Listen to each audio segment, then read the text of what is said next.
We continue to celebrate Holy Week. So we read from the third part of the history of our Savior's Passion. We read the account from Good Friday with Jesus on trial before Pontius Pilate. Early in the morning, the Jews led Jesus from Caiaphas to the praetorium. They did not enter the praetorium themselves so that they would not become ceremonially unclean. They wanted to be able to eat the Passover meal. So Pilate went out to them and said, "What charge do you bring against this man?" They answered him, "If this man were not a criminal, we would not have handed him over to you." Pilate told them, "Take him yourselves and judge him according to your law." The Jews said, "It's not legal for us to put anyone to death." This happened so that the statement Jesus had spoken indicating what kind of death he was going to die would be fulfilled. They began to accuse him, saying, "We found this fellow misleading our nation, forbidding the payment of taxes to Caesar, and saying that he himself is Christ, a king." Pilate asked him, "Are you the king of the Jews?" "It is as you say," Jesus replied. The chief priests accused him of many things. When he was accused by the chief priests and elders, he answered nothing. Pilate questioned him again. "Are you not going to answer anything? See how many charges they are bringing against you." But Jesus still did not answer anything, so Pilate was amazed. Jesus went back into the praetorium and summoned Jesus. He asked him, "Are you the king of the Jews?" Jesus answered, "Are you saying this on your own, or did others tell you about me?" Pilate answered, "Am I a Jew? Your own people and chief priests handed you over to me. What have you done?" Jesus replied, "My kingdom is not of this world. If my kingdom were of this world, my servants would fight so that I would not be handed over to the Jews. But now, my kingdom is not from here." "You are a king then?" Pilate asked. Jesus answered, "I am, as you say, a king. For this reason I was born, and for this reason I came into the world, to testify to the truth. Everyone who belongs to the truth listens to me." "What is truth?" Pilate said to him. After he said this, he went out again to the Jews and told them, "I find no basis for a charge against him." But they kept insisting, "He stirs up the people, teaching all through Judea, beginning from Galilee all the way here." When Pilate heard this, he asked if the man was a Galilean. When he learned that he was under Herod's jurisdiction, he sent him to Herod, who was also in Jerusalem during those days. When Herod saw Jesus, he was very glad. For a long time he had wanted to see him because he had heard many things about him. He hoped to see some miracle performed by him. He questioned him with many words, but Jesus gave him no answer. The chief priests and the experts in the law stood there vehemently accusing him.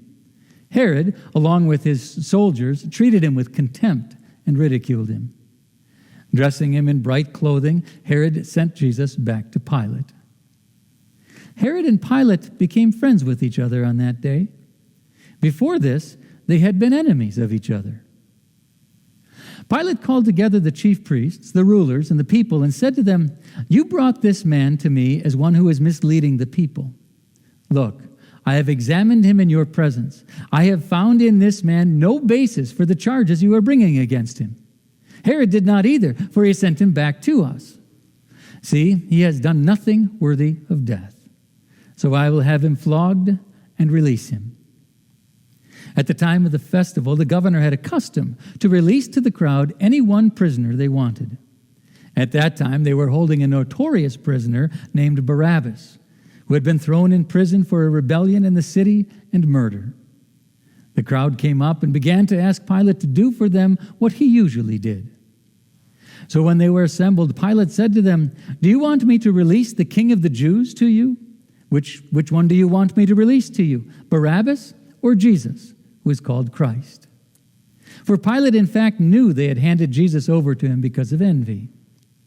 While he was sitting on the judgment seat, Pilate's wife sent him a message.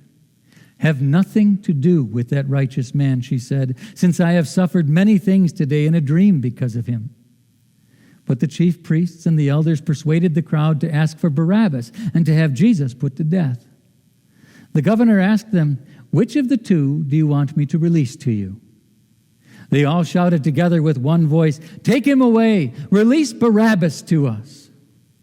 Pilate said to them, "Then what do you want me to do with the man you call the King of the Jews? What should I do with Jesus, who is called Christ?" They all said, "Crucify him!" But the governor said, "Why? What has he done wrong?" But they kept shouting even louder, "Crucify him!" Pilate addressed them again because he wanted to release Jesus. But they kept shouting, "Crucify! Crucify him!" He said to them the third time, "Why?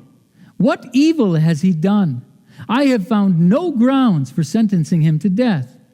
So I will whip him and release him." But they kept pressuring him with loud voices, demanding that he be crucified. And their voices were overwhelming. Then Pilate took Jesus and had him flogged.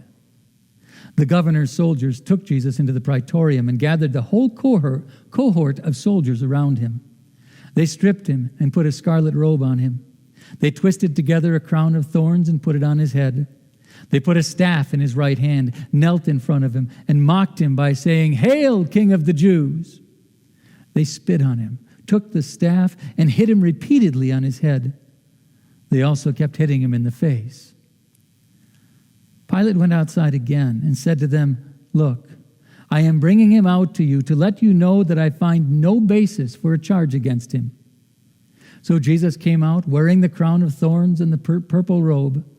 Pilate said to them, "Behold the man." When the chief priests and guards saw him, they shouted, "Crucify! Crucify!" Pilate told them, "Take him yourselves and crucify him, for I find no basis for a charge against him." The Jews answered him, "We have a law, and according to that law, he ought to die because he claimed to be the Son of God." When Pilate heard this statement, he's even more afraid.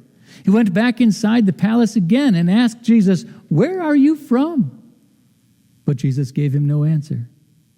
So Pilate asked him, "Are you not talking to me? Don't you know that I have the authority to release you or to crucify you?" Jesus answered, "You would have no authority over me at all if it had not been given to you from above. Therefore, the one who handed me over to you has the greater sin." From then on, Pilate tried to release Jesus. But the Jews shouted, "If you let this man go, you are no friend of Caesar. Anyone who claims to be a king opposes Caesar." When Pilate heard these words, he brought Jesus outside. He sat down on the judge's seat at a place called the Stone Pavement, or Gabbatha in Aramaic. It was about the 6th hour on the preparation day for the Passover. Pilate said to the Jews, "Here is your king." They shouted, "Away with him! Away with him! Crucify him!" Pilate said to them, "Should I crucify your king?" "We have no king but Caesar," the chief priests answered. When Pilate saw that he was accomplishing nothing, and that instead it was turning into a riot, he decided that what they demanded would be done.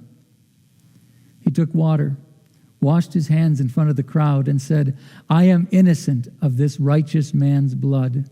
It is your responsibility." And all the people answered, "Let his blood be on us and on our children." Since he wanted to satisfy the crowd, Pilate released Barabbas to them. So then Pilate handed Jesus over to them to be crucified. After they had mocked him, the soldiers took off the robe and put his own clothes on him. Then they led him away to crucify him. Jesus was carrying his own cross. As they were going out of the city, a certain man, Simon of Cyrene, the father of Alexander and Rufus, was passing by on his way in from the country. They placed the cross on him and made him carry it behind Jesus. A large crowd of people was following him, including women who were mourning and wailing for him. Jesus turned to them and said, "Daughters of Jerusalem, stop weeping for me, but weep for yourselves and for your children. Be sure of this. The days are coming when they will say, 'Blessed are the childless women, the wombs that never gave birth, and the breasts that never nursed.' Then they will say to the mountains, fall on us, and to the hills, cover us. For if they do these things to the green wood, what will happen to the dry? This is the word of our Lord.